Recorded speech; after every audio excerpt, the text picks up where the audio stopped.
Hoje, em 9 minutos, uma conversa a respeito de um dinâmico setor de serviços da economia capixaba, que é o setor da reparação de veículos. E vamos conversar com o presidente da entidade que congrega todas as empresas do setor, o Sindirepa, Sindicato da Indústria de Reparação de Veículos do Espírito Santo, o empresário Vilmar Barbosa. Vilmar, não é querendo te provocar não, mas já provocando, o negócio é o seguinte, você sabe que esse negócio de mobilidade urbana, esse discurso em cima de mobilidade urbana, tem neguinho aí meio míope, querendo achar viaduto, querendo achar ponte, querendo achar túnel para carro, enquanto outros acham que o carro é o problema. Como é que você vê isso? Análise, eu vou ser bem sincero para você. Mobilidade urbana você faz criando espaço. E eu não vou negar para você que carro ocupa muito espaço.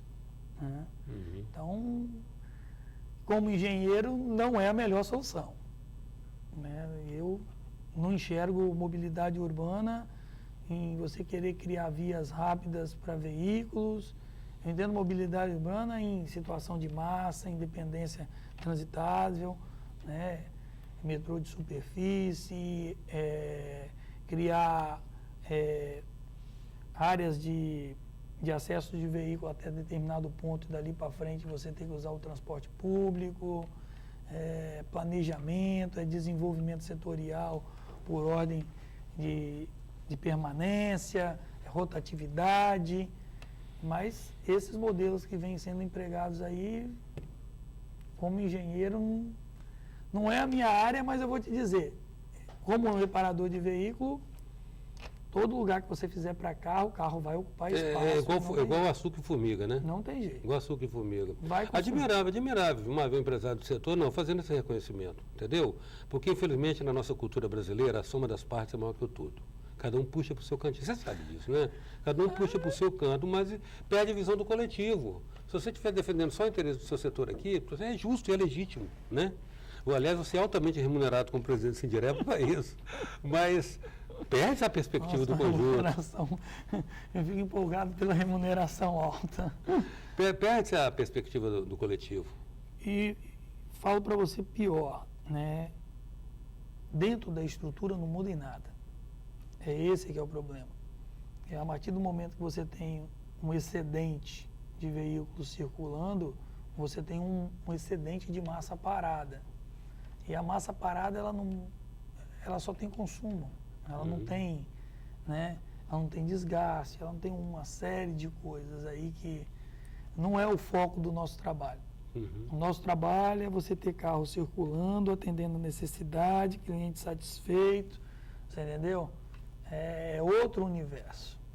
Não dá para você fazer os comparativos de forma igualitária. Agora, o interessante é que você é engenheiro. O engenheiro é um ser interessante, que ele raciocina sempre quantitativamente, né?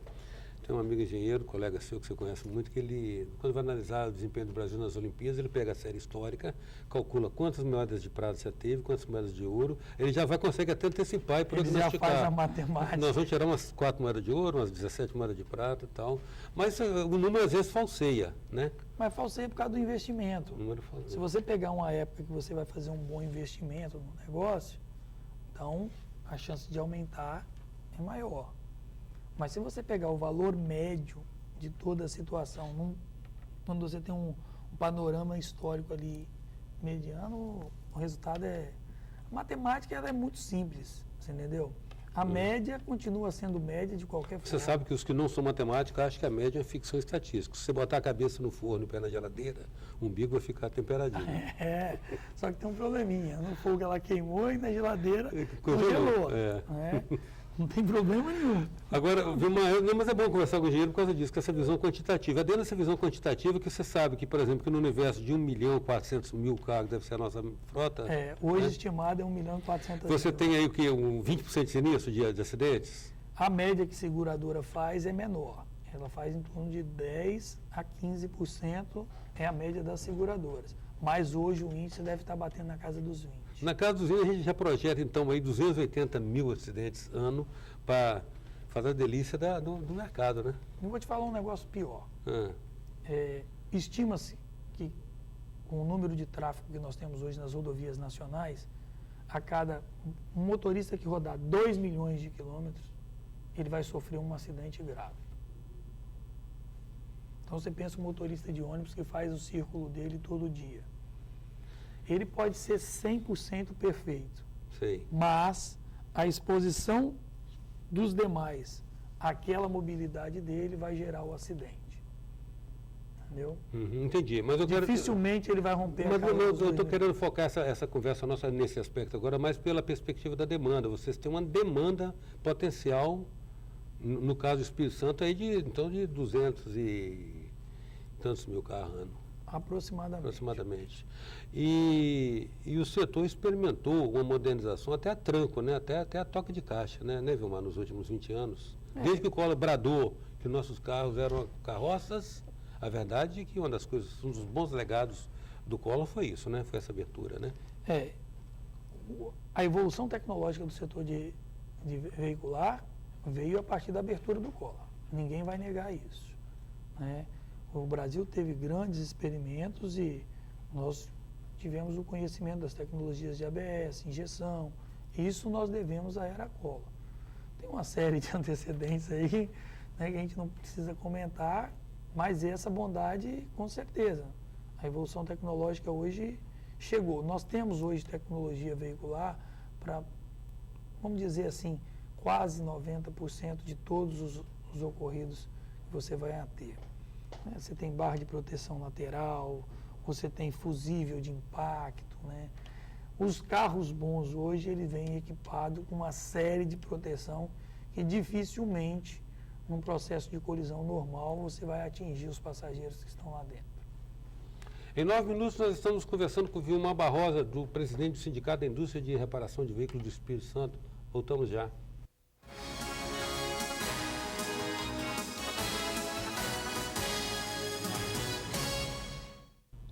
Voltamos com 9 minutos, que traz hoje o presidente do Sindicato da Indústria de Reparação de Veículos do Espírito Santo, Vilmar Barbosa. Vilmar, rapaz, eu estou vendo anúncio aí de carro aí. Primeiro que carro virou eletrodoméstico, né? O neguinho está comprando carro e pagando R$300 por mês. Onde vai caber tanto carro depois é outra conversa, mas tudo bem. A matemática que eu sempre costumo falar para o pessoal. Em 10 anos, nós saímos. O carro era patrimônio, em 10 anos ele virou bem de consumo. Uhum. Então, a ideia de quem compra um carro hoje de achar que ele é um patrimônio, ele está errado. Porque se você comprar ele por 10, você pode ter certeza que você vai vender ele Mas você abaixo sabe de que 5. nós somos criados, o carro foi o grande símbolo de consumo nosso, né? Você deve ter lembrado do seu primeiro carro, o que significou para você? Sim. O caráter quase ritualístico, quando você entrou no seu carro, né? Mas o universo era diferente, né? Claro. 20% da população, às vezes, podia ter acesso, então tinha espaço para todo mundo, né? E você não andava de carro vazio, não. Não. Hoje incorpora, hoje mudou muita coisa. Agora...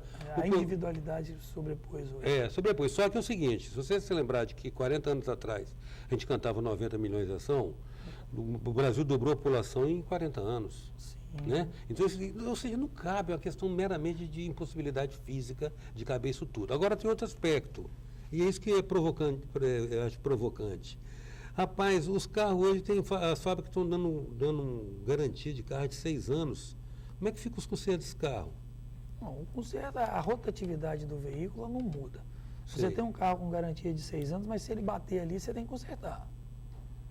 Ok? Sei. A garantia não cobre um buraco na estrada, uma roda empenada, os alinhamentos. Ou então você manutenção. atende a seguradora, na verdade. Você passa a não atender mais ao dono do carro, mas a seguradora, né? De um jeito ou de outro, Você vai ter a demanda. a Você vai ter demanda você vai ter. Era uma demanda mais suprimida, né? Uhum. Porque revisões, que era onde a gente fazia os preventivos, Sim. hoje, durante o período de garantia, faz-se na concessionária.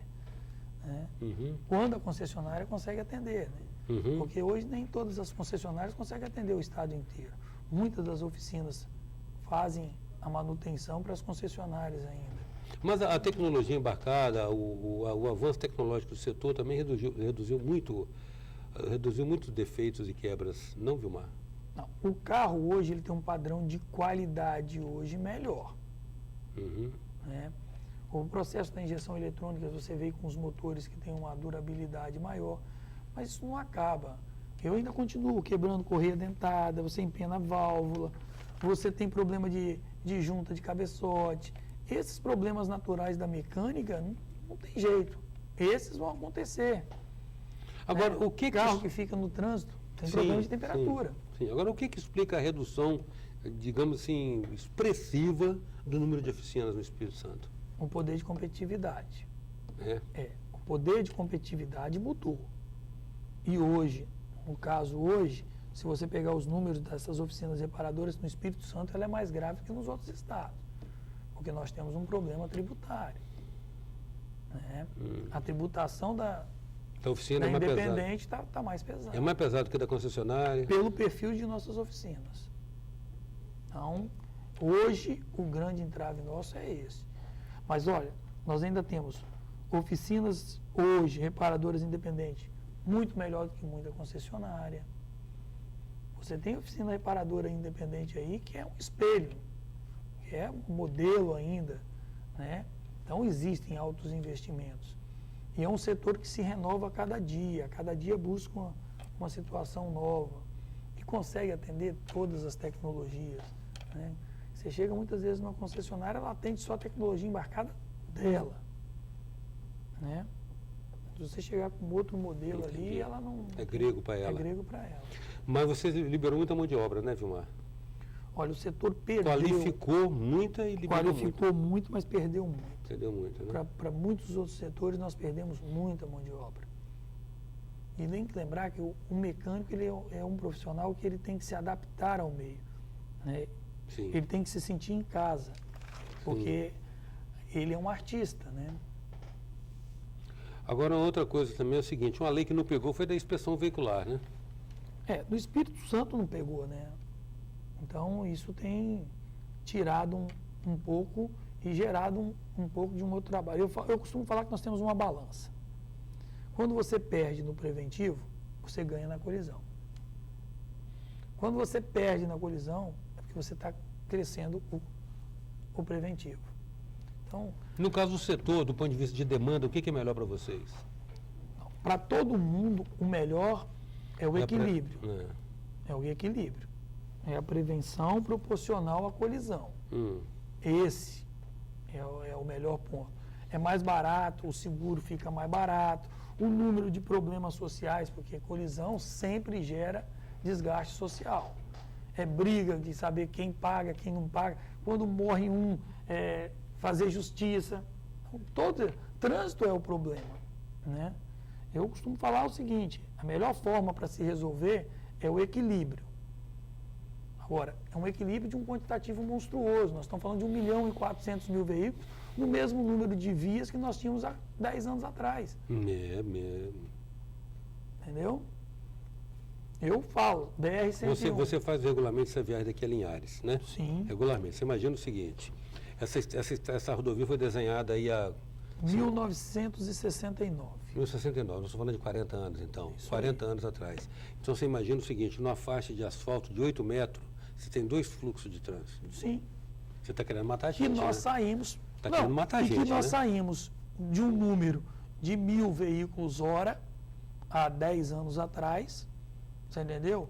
Para hoje, em torno de 3.000 veículos hora. Se era 500 veículos hora, foi para 1.500 veículos hora, porque a nossa frota triplicou de 10 anos.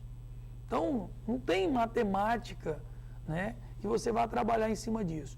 E os veículos de carga nosso hoje, eles cresceram. Nossa, tem carro de 27 metros? Tem carro de 30. É um prédio deitado, né? O limite é 30 metros. É um prédio deitado.